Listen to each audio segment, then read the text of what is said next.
Bienvenidos y bienvenidas a este episodio especial de nuestro podcast. Somos Isabela, Alejandro, Gabriela y Germán, y hoy vamos a conversar sobre un tema que está reconfigurando el comercio mundial y que genera tanta admiración como temor: la ruta de seda y la iniciativa de la Franja y la ruta china. Queremos que sea una conversación honesta, profunda, con argumentos sólidos y también con emoción, porque lo que está en juego aquí es el futuro del comercio global. Quiero que quienes nos escuchen imaginen un mapa del mundo. En ese mapa aparecen hilos luminosos que conectan ciudades, mares y desiertos, desde Beijing hasta Roma, desde Shanghái hasta Nairobi, desde el Mediterráneo hasta América Latina. Esos hilos son trenes, carreteras, puertos, oleoductos y zonas francas. La pregunta es, ¿son estos hilos puentes de cooperación global o son cadenas invisibles que atan a países enteros a una nueva forma de dependencia? Alejandro, ¿quieres llevarnos al inicio de este viaje histórico? Claro que sí, gracias Isa. La historia siempre nos recuerda que nada de lo que pasa en el presente surge de la nada. La ruta de la seda original nació hace más de 2000 años, en la dinastía Han, en el siglo II a.C. No era una sola ruta, sino una red de cambios terrestres y marítimos que conectaban a China con Asia Central, Persia, India, el Medio Oriente y Europa. Por allí circulaba la seda, que en Roma valía más que el oro, pero también especias de la India, porcelana china, caballos de Mongolia, piedras preciosas de Persia, y no solo objetos, también circulaban ideas, religiones y tecnologías. El budismo viajó hacia el este, el islam hacia el sur, el cristianismo hacia el oeste. La pólvora, la brújula, el papel cambiaron la historia europea. La ruta de la seda fue, en cierto modo, la primera globalización, una red de independencia temprana que demostró que cuando los pueblos se conectan, florecen, pero también hubo tensiones. Quien controlaba la ruta controlaba la riqueza. Imperios enteros guerreaban por dominar estos caminos. Y aquí está lo interesante. Hoy en pleno siglo XXI, China lo quiere revivir este legado. En 2013, Xi Jinping presentó la iniciativa de la Franja y la Ruta, y lo hizo con un discurso histórico: revivir el espíritu de la Ruta de la Seda. La nueva versión tiene dos pilares. Uno es una franja terrestre con corredores de trenes, carreteras, gasoductos que cruzan Eurasia, y la otra es una ruta marítima con puertos estratégicos en Asia, África y Europa. Más de 65 países quieren participar y juntos representan más de 400 millones de personas y alrededor de 40% del Producto Interno Bruto en el mundo. Las inversiones estimadas superan los 4 billones de dólares. La magnitud es tal que algunos llaman el Plan Marshall del siglo XXI, aunque mucho más grande. Yo considero que así como la ruta de la seda antigua transformó culturas y economías, la nueva puede convertirse en la columna vertebral de la globalización contemporánea. Gracias, Alejo. Yo quiero mostrar lo que está ocurriendo con la BRI, porque no solo son planes futuros, hay resultados concretos. Grecia, el puerto del Pireo, estaba prácticamente en ruinas después de la crisis de 2008. China, a través del COSCO, lo modernizó. Hoy es uno de los puertos más activos de Europa, con miles de empleos y mayor conectividad entre Asia y el Mediterráneo. Y Pakistán, el corredor económico China-Pakistán, transformó su infraestructura, carreteras, centrales eléctricas, el puerto de Gwadar. Para Pakistán, esto es modernización. Para China, un acceso directo al Océano Índico. Y en cuanto a África, el tren de la Addis Abeba y Yibuti redujo la mitad los tiempos de transporte. Eso significa más competitividad para exportar café, flores y productos agrícolas. Estos ejemplos nos muestran que la iniciativa ya produce beneficios tangibles. Desde lo teórico, la inversión extranjera directa es la mayor transferencia de capital del mundo actual. En cadenas de suministro, diversifica rutas y reduce dependencia de pasos críticos como el Canal de Suez. Y en términos globales, incluye a países antes marginados. Occidente nunca invirtió así en África o Asia en las últimas décadas, y China lo está haciendo. Y para esos países, la BRI no es una amenaza, es su primera gran oportunidad de desarrollo. Lo que dice Gaby suena bien, pero hay una trampa. Nada de esto es gratis. La mayoría de proyectos se financian con préstamos chinos, y cuando un país no puede pagar, ¿qué sucede? Ejemplo, Sri Lanka. Construyó el puerto de Hambantota con deuda china. El puerto no generó ingresos. No pudieron pagar y terminaron cediendo la concesión a China por 99 años. Eso es perder soberanía. No es un caso aislado. Zambia, Kenia, Djibouti, Maldivas, muchos países tienen deudas peligrosas con China. Y hay más, esos puertos del llamado collar de perlas. no son solo comerciales, también pueden usarse militarmente. Eso altera el equilibrio del poder y preocupa a Estados Unidos y Europa. Además, muchos proyectos son elefantes blancos, carreteras vacías, aeropuertos sin pasajeros, infraestructura que no se usa. Resultado, una deuda sin desarrollo. La BRI, en visión, no es un puente de cooperación, es un instrumento geopolítico de China para expandir su influencia global a costa de soberanía de otros países. Bueno, pues la verdad yo quiero ir más allá de la deuda. Primero, la opacidad. La mayoría de contratos se firman en secreto, sin licitaciones públicas. Eso abre puerta a corrupción y acuerdos injustos. Segundo, la soberanía. Cuando un país entrega un puerto, una mina o una red eléctrica, pierde control estratégico. Eso es colonialismo moderno. Tercero, el impacto ambiental. Muchos proyectos atraviesan selvas, desiertos, comunidades. Se deforesta, se desplaza gente, se contamina. Y cuarto, el impacto global. La BRI intensifica la rivalidad entre China y Occidente. Los países participantes quedan en medio de esa tensión. Por eso yo sostengo que la Franja y la Ruta no es un sueño compartido, sino una red de poder diseñada para fortalecer a China y atar a los otros países. Isa, usted siempre menciona a Hambantota en Sri Lanka como el gran símbolo de la trampa de la deuda. Y es cierto, Sri Lanka terminó cediendo el puesto por 99 años. Pero de verdad podemos reducir un proyecto que abarca más de 1000 obras en 65 países a un solo ejemplo. Miremos el puerto del Pireo en Grecia. Tras la crisis de 2008 estaba abandonado con inversión china. Pasó a ser el puerto con mayor crecimiento del Mediterráneo. Miles de familias viven hoy de ese comercio. Eso no es una trampa, es resurrección económica. Miremos Etiopía. El tren Addis Abeba Beauty redujo de 7 días a 12 horas el transporte de mercancías. Eso no es una teoría, es una realidad que hace que los productos etíopes sean más competitivos. O Pakistán, el corredor económico China-Pakistán, ciudades enteras tienen electricidad donde antes había apagones diarios. Claro, hay errores, pero el bosque no puede juzgarse por un árbol enfermo. La BRI es mucho más que Hambantota. Alejo, Hambantota no es un árbol aislado, es un espejo, y lo que refleja es un patrón peligroso. Kenia, con el tren de Nairobi-Mombasa, se endeudó tanto que hoy el puerto de Mombasa está en riesgo de ser tomado como garantía. Zambia ya perdió el control de su red eléctrica. Montenegro pidió un préstamo a China para una autopista que costaba un tercio de su PIB. La carretera llega a la nada, y la deuda es impagable. El Banco Mundial lo confirmó, más del 40% de los países bajo ingresos de la BRI están en alto riesgo de sobreendeudamiento. ¿Y Grecia? Sí, el precio creció, pero después de una inversión, Grecia bloqueó resoluciones de la Unión Europea contra China. Eso es una influencia política comparada con dinero. Entonces, ¿qué es la BRI? ¿Infraestructura? Sí, pero también es un mecanismo para comprar silencios y lealtades. Pero Germán, pongamos un momento los pies en la tierra. Tú hablas de deuda y riesgo, pero olvidas lo más importante, la urgencia de la gente. Occidente prometió durante décadas ayudar a África y nunca lo hizo. China llega y ofrece inversión. ¿Es con deuda? Sí, pero dime, ¿qué país en la historia se desarrolló sin deuda? Estados Unidos, Japón, Corea del Sur, todos crecieron endeudándose. Para un campesino etíope, que el tren reduzca costos y le permita vender su café más barato, eso es progreso. Para una familia griega, que el puerto del Pireo vuelva a dar empleo, eso es esperanza. La pobreza también esclaviza, la miseria también mata. No podemos condenar a los pueblos a esperar la ayuda ética de Occidente que realmente nunca llegó. Gaby, pero la pregunta no es si la pobreza mata, porque claro que mata.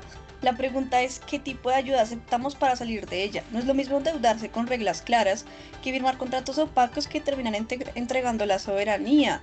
Una carretera puede durar 30 años, pero un puerto entregado por 99 es hipotecar el futuro de generaciones enteras. El pan que da China hoy puede quitar la libertad mañana, y un país sin libertad no es dueño de su destino.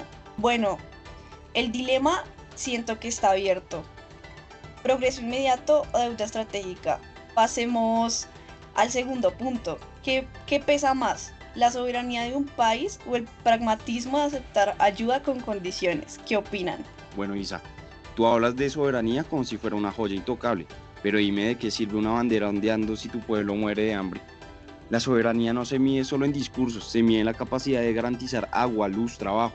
Un país pobre pero soberano sigue siendo soberano en su miseria. La BRI les da opciones. Sí, hay riesgos evidentemente, no tiene caso, pero peor es quedarse paralizado esperando que esperándose una ayuda que nunca llega. La soberanía también es poder decir, quiero crecer aunque sea con deuda. Alejo, pero lo que planeas es peligroso. La soberanía no es un adorno, es la capacidad de decir un país pobre pero libre todavía puede levantarse. Un país endeudado hasta el cuello y con sus puertos concesionados ya no puede decidir. Tú dices que la soberanía vacía no alimenta. Yo digo que la soberanía entregada no se recupera. Y cuando un país pierde el control de sus recursos estratégicos, es como básicamente si perdiera el alma de su libertad. Y no olvidemos, no todas las dependencias son iguales. Europa depende del gas ruso, pero tiene alternativas. Japón depende del petróleo, pero diversifica. La BRI concentra toda la dependencia en un solo actor, China. Esto no es interdependencia, eso es monopolio disfrazado de cooperación. Pero no todos entregan soberanía. Kazajistán recibe inversión china, pero también negocia con Rusia y Europa. Etiopía negoció con China y con instituciones africanas. El problema no es la BRI en sí, sino la debilidad de algunos gobiernos. Una herramienta no es mala porque algunos la usen mal.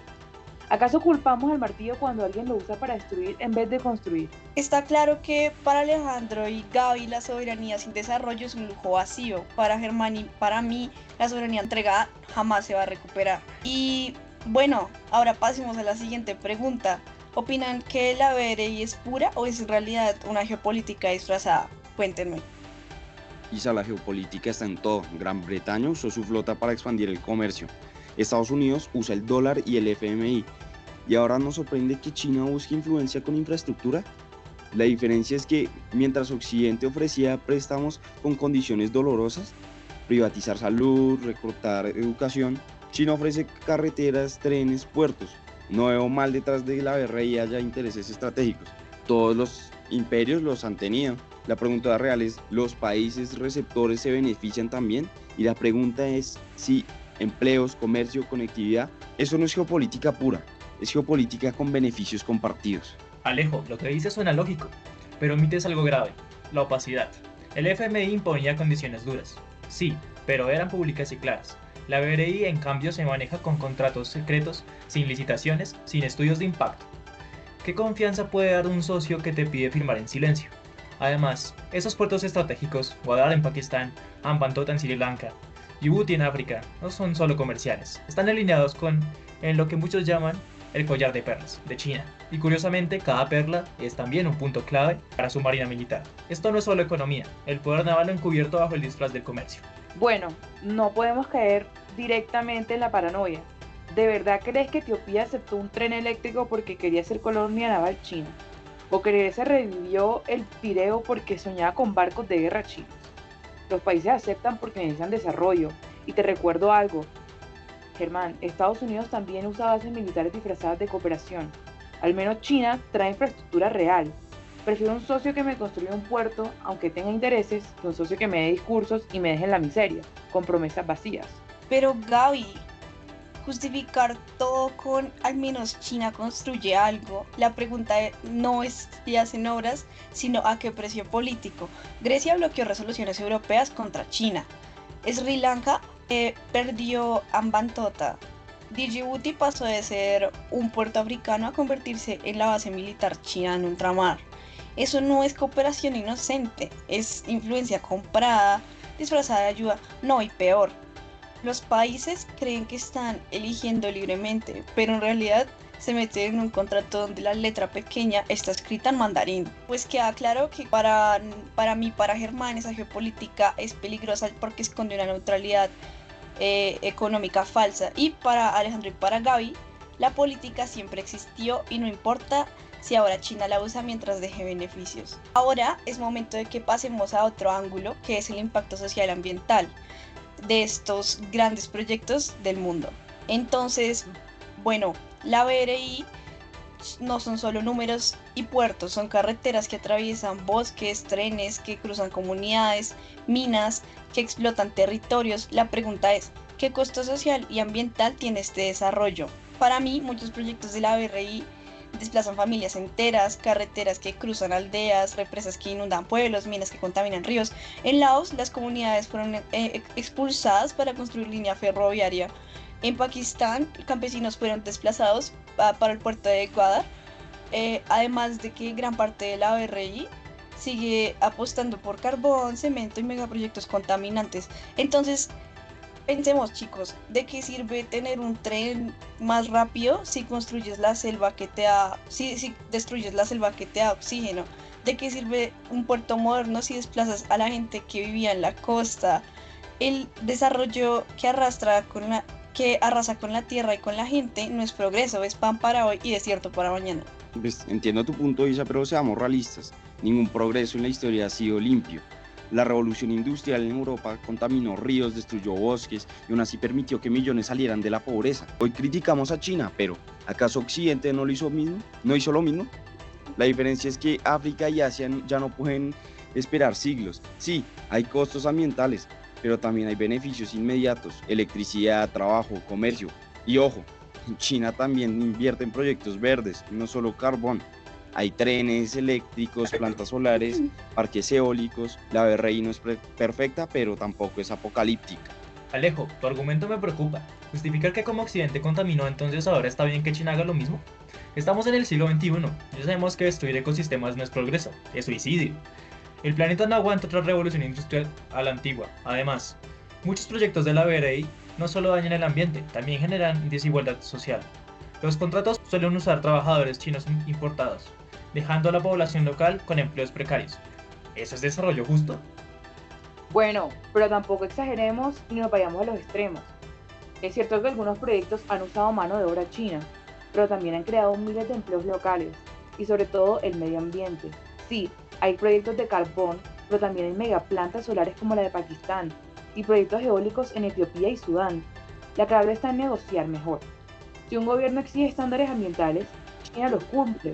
El problema es cuando los gobiernos aceptan todo sin condiciones. No culpemos solo a China, culpemos también a nuestras élites que están negociando mal. Bueno, ya hablamos de economía, soberanía y medio ambiente, pero quiero que demos un paso atrás y pensemos en lo grande. ¿Qué futuro queremos? ¿Un mundo multipolar con muchos centros de poder?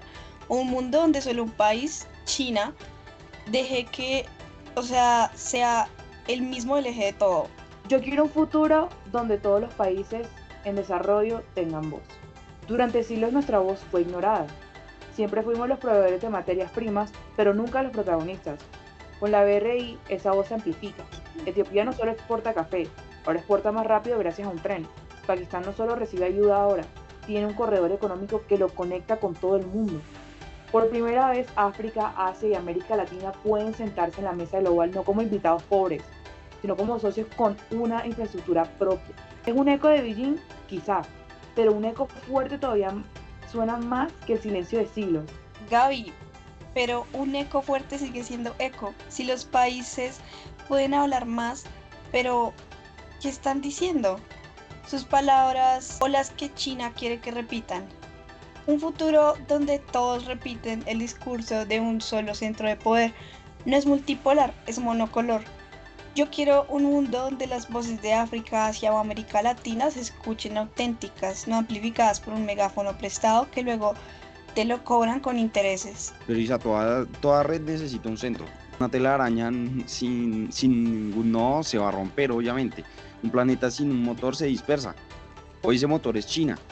Y no lo veo como amenaza, lo veo como oportunidad.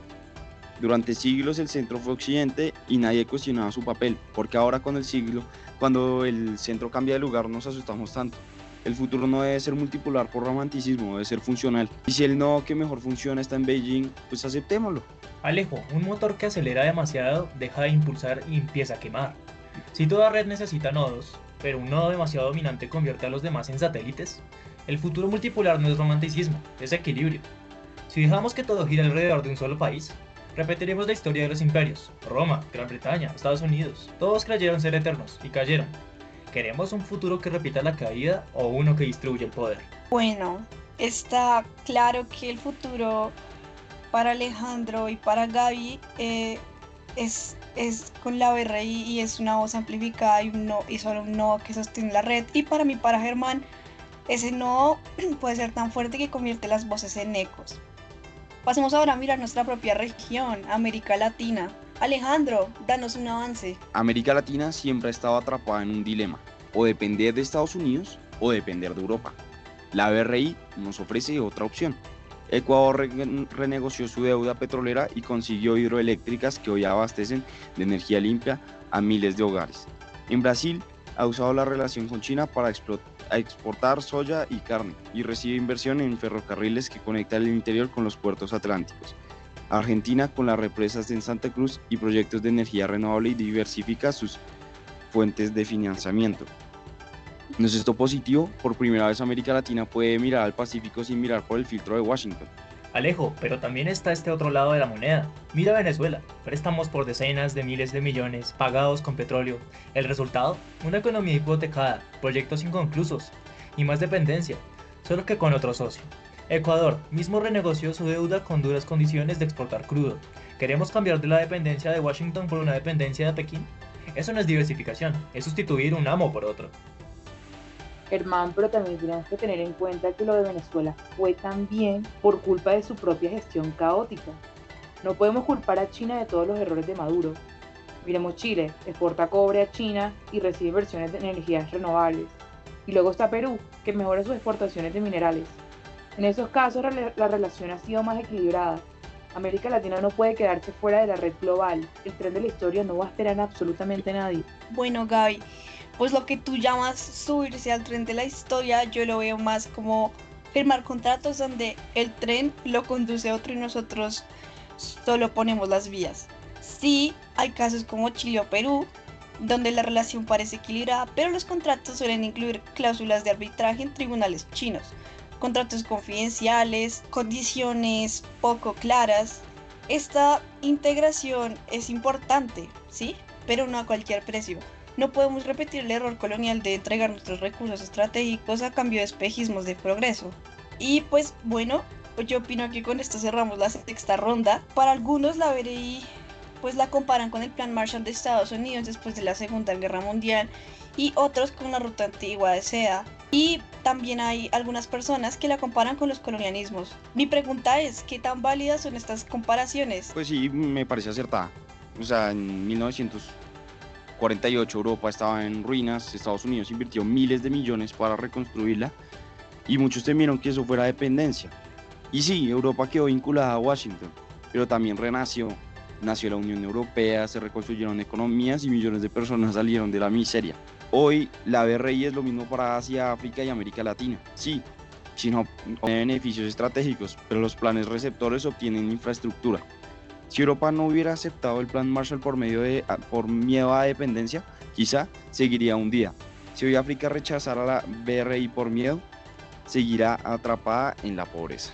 Alejo, el Plan Marshall fue una ayuda, sí, pero también creó una dependencia política clara. Europa occidental quedó bajo el paraguas estadounidense durante toda la Guerra Fría. La diferencia es que Estados Unidos compartía con Europa ciertos valores: democracia, liberal, instituciones, mercado. China no comparte esos valores, ofrece inversión sin democracia, sin transparencia, sin derechos humanos. Esa diferencia no es menor, y si miramos más atrás, la comparación no es con el Plan Marshall, sino con el colonialismo europeo. Inversiones que parecían progreso, pero que escondían explotación. Rutas comerciales que llevaban especias y seda, pero también esclavitud y sometimiento. La historia nos dice algo: cada vez que una potencia promete cooperación, trae cadenas. La verdad, no me parece que pongamos a China en el papel de colonizador europeo, puesto que no están en el mismo nivel de comparación. El colonialismo europeo fue violencia directa, ejércitos, invasiones, exterminios. La BRI es distinta. Nadie invade Etiopía para construir un tren, nadie manda tropas a Grecia para modernizar el Pireo. Son acuerdos voluntarios negociados, y si vamos más atrás, la ruta de la seda original fue también un espacio de intercambio cultural. El papel, la pólvora, la brújula, el budismo. No fue eso enriquecimiento mutuo. ¿Por qué no pensar en la nueva ruta puede traer un intercambio similar a ese? Sí, pero la ruta de seda también fue un espacio de dominación. Quien controlaba los pasos comerciales imponía tributos, cerraba caminos, hacía guerras. Roma, Persia, China, todos usaron esa ruta para expandir su poder. Sí, circulaban ideas y tecnologías, pero también circulaban imperios extendiendo su dominio. Hoy el patrón se repite: no hay ejércitos, pero hay deuda; no hay tributos en monedas, pero sí en puertos entregados por 99 años. La historia no se repite igual, pero rima. Y la BRI me suena a una vieja melodía de poder disfrazado de intercambio. Yo quiero pasar a un tema más profundo. Quiero preguntarles, ¿vale todo en nombre del progreso? ¿Podemos aceptar proyectos que desplazan comunidades, endeudan generaciones y destruyen ecosistemas solo porque traen carreteras y electricidad? Pues, por ejemplo, para mí no es ético aceptar contratos secretos que hipotecan el futuro de un país, no es ético desplazar aldeas enteras en Laos para una línea férrea o inundar valles en Pakistán para represas, no es ético firmar préstamos que sabemos que no se podrán pagar solo porque hoy necesitamos un puerto.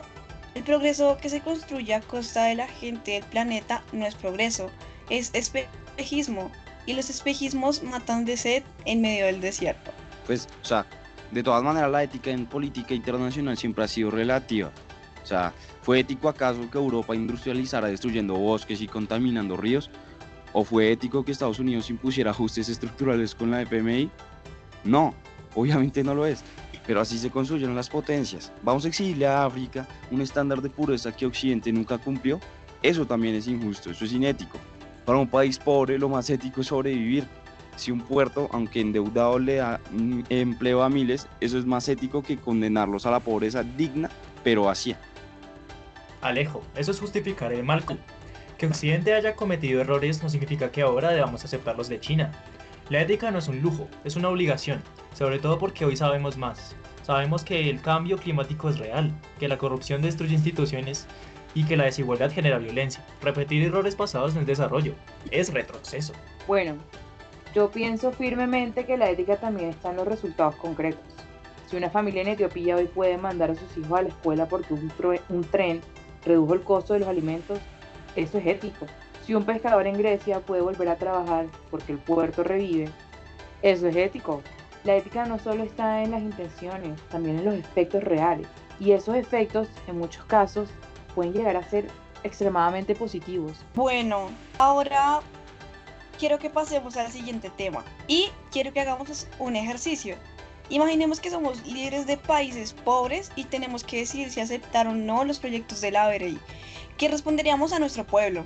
Bueno, yo respondería si yo fuera presidente de un país africano sin carretera, sin electricidad estable y con jóvenes sin empleo, y China me ofrece construir un puerto o una represa o un tren, yo diría que sí. Claro, habría deuda, pero también habría esperanza.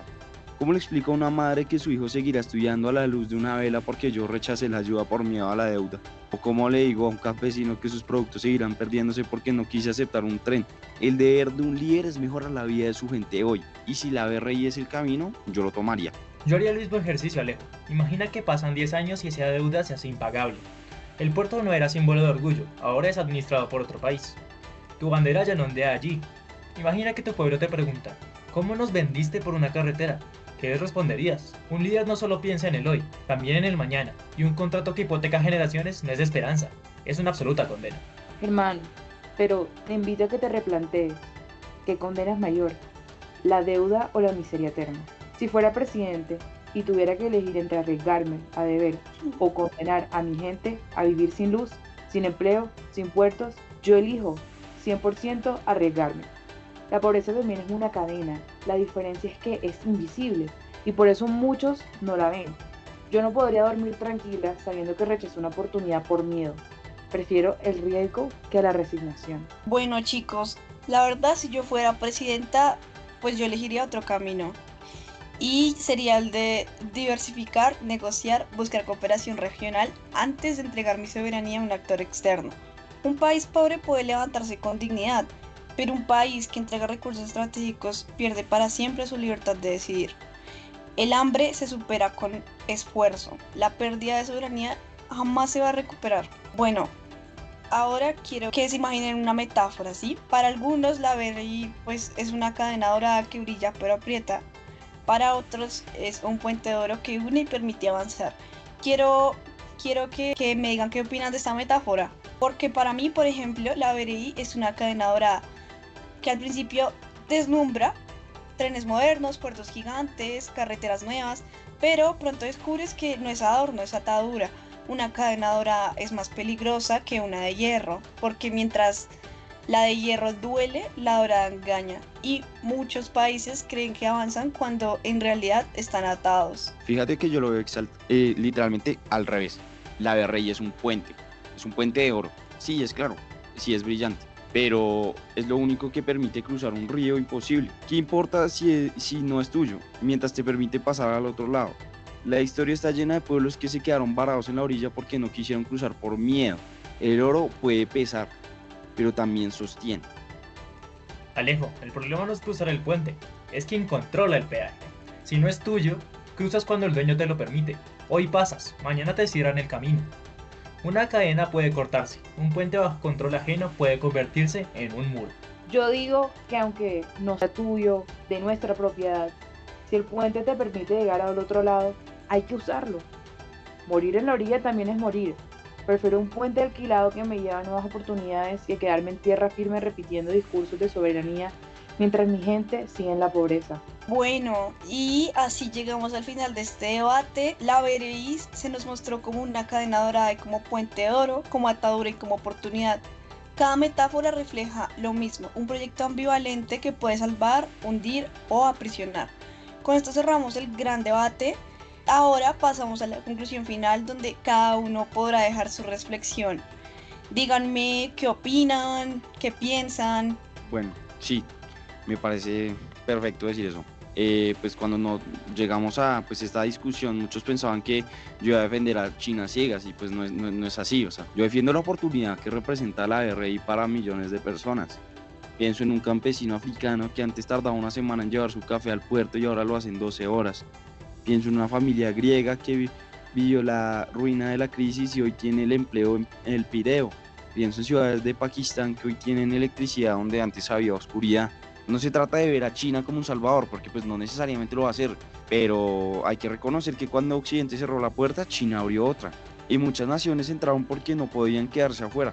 Evidentemente hay riesgos, está la deuda, está la dependencia está la geopolítica, pero yo me pregunto, ¿qué va a ser más peligroso? ¿Arriesgarse con condiciones o resignarse a la miseria eterna?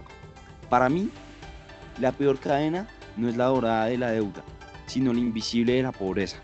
Yo sueño con un futuro donde esos trenes, esos puertos, esas carreteras sean recordados no como cadenas, sino como caminos que ayudaron a pueblos a levantarse. Y sí, para lograrlo debemos negociar con cuidado, negociaremos, pero no podemos darnos el lujo de quedarnos en la orilla del río viendo cómo otros cruzan. Contrario a lo que ha dicho Alejandro en la mayoría del debate, pienso en algo, las cadenas doradas también brillan antes de apretar. Yo no niego que haya obras, ni que haya progreso, pero lo que me preocupa es el precio oculto. Un puerto entregado por 99 años, un gobierno que calla foros internacionales porque debe favores, una deuda que se hereda a generaciones que ni siquiera participaron en la decisión. He leído sobre Hambantota en Sri Lanka, sobre Mombasa en Kenia, sobre Zambia entregando su red eléctrica, y veo un patrón, primero la ilusión y luego la dependencia. El progreso inmediato se paga con libertad futura. Yo creo que un país pobre puede levantarse con un esfuerzo propio, con cooperación regional, con diversificación inteligente. Tal vez sea más lento, pero también es más digno. La BRI es tentadora, pero yo no quiero ver a mi país convertido en el eco de Beijing repitiendo discursos ajenos mientras nuestra bandera se desvanece en puertos concesionados. Prefiero un futuro más austero, pero soberano, que un futuro brillante controlado. Porque la soberanía no tiene precio, y cuando se pierde, no se recupera nunca jamás. Yo entiendo perfectamente los temores de Isa y Germán, pero quiero hablar desde otro lugar, el lugar de la urgencia. Cuando pienso en la BRI no pienso en estadísticas ni geopolítica, sino más bien pienso en una especie de figura materna que hoy tiene electricidad en Pakistán, porque se construyó una central. Pienso en un niño que puede estudiar de noche en Etiopía porque el tren redujo el precio de los alimentos. Pienso en una familia griega que recuperó su dignidad porque un puerto volvió a generar empleo. ¿Quién tiene derecho a decirle que esperen 50 años más hasta que aparezca un socio, entre comillas, ético? La ética también está en los resultados. Si la gente vive mejor, eso importa. Claro que hay riesgos, claro que hay deudas, pero la pobreza también es una deuda con la vida. La pobreza también mata, también esclaviza. Yo quiero un futuro donde los países en desarrollo no se queden como espectadores, sino que también podamos tener esa voz, aunque sea a través de un eco, porque incluso un eco puede sacudir al mundo más que el silencio eterno. La BRI no es perfecta, y eso es una realidad, pero es un puente y una oportunidad. Y yo prefiero arriesgarme a cruzar un puente, aunque no sea mío, que quedarme en la orilla repitiendo discursos de soberanía mientras la gente sigue atrapada en un ciclo de miseria. Bueno, pues yo escucho a Alejandro y a Gaby y entiendo su pasión, pero quiero recordar que no todo lo que brilla es oro. La BRI nos ofrece trenes, puertos y electricidad, pero tras hay contratos opacos, tribunales lejanos y sobre todo una concentración de poder en un solo país. La antigua ruta de seda fue intercambio, pero también fue dominación. Los imperios siempre usaron el comercio para expandir su control. Hoy no hay ejércitos, no hay tributos, hay concesiones. Yo no niego que haya beneficios, pero creo que esos beneficios son pan de hoy y hambre de mañana. ¿De qué sirve que un tren reduzca tiempos si mañana el puerto que lo recibe ya no te pertenece? Un país pobre puede levantarse con dignidad, pero un país que entrega recursos jamás lo hará. Y yo quiero dejar mi punto muy claro. Yo quiero un futuro multipolar, yo quiero un futuro con voces auténticas, quiero un mundo donde podamos cruzar nuestros propios puentes. Quiero que, aunque sean más modestos, que sean nuestros, porque la soberanía no es un lujo, es la condición para cada pueblo, para que cada pueblo decida su propio destino. Y un destino impuesto, aunque brille, no es libertad. Bueno, y finalmente hemos llegado al final de este debate y lo cierto es que no hay vencedores ni vencidos. La BRI es al mismo tiempo un puente y una cadena, una autopista hacia el progreso y un laberinto de deudas, una oportunidad y un riesgo. Alejandro nos mostró un rostro esperanzador, la posibilidad de que los pueblos crucen al otro lado del río. Gracias a un puente de oro, Germán nos advirtió del peligro que ese puente tenga peajes ocultos, que se convierta en un muro disfrazado. Gaby nos recordó la urgencia de que la pobreza también mata y no se puede esperar décadas por un socio perfecto. Y yo insisto en que la dignidad no se negocia y pues que la soberanía para mí es la base de cualquier futuro libre. ¿Quién tiene la razón? Quizá todos, quizá ninguno. La verdad es que la BRI no está escrita en piedra, depende de cómo los países negocien, de cómo exijan transparencia, de si aprenden a usar la globalización sin ser usados por ella. Y esto para mí es muy importante. La ruta de seda no es un camino recto, es un laberinto. Algunos encontrarán salida hacia el progreso, otros quedarán atrapados en pasillos oscuros de deuda. El reto no es caminarla, es no perderse en ella.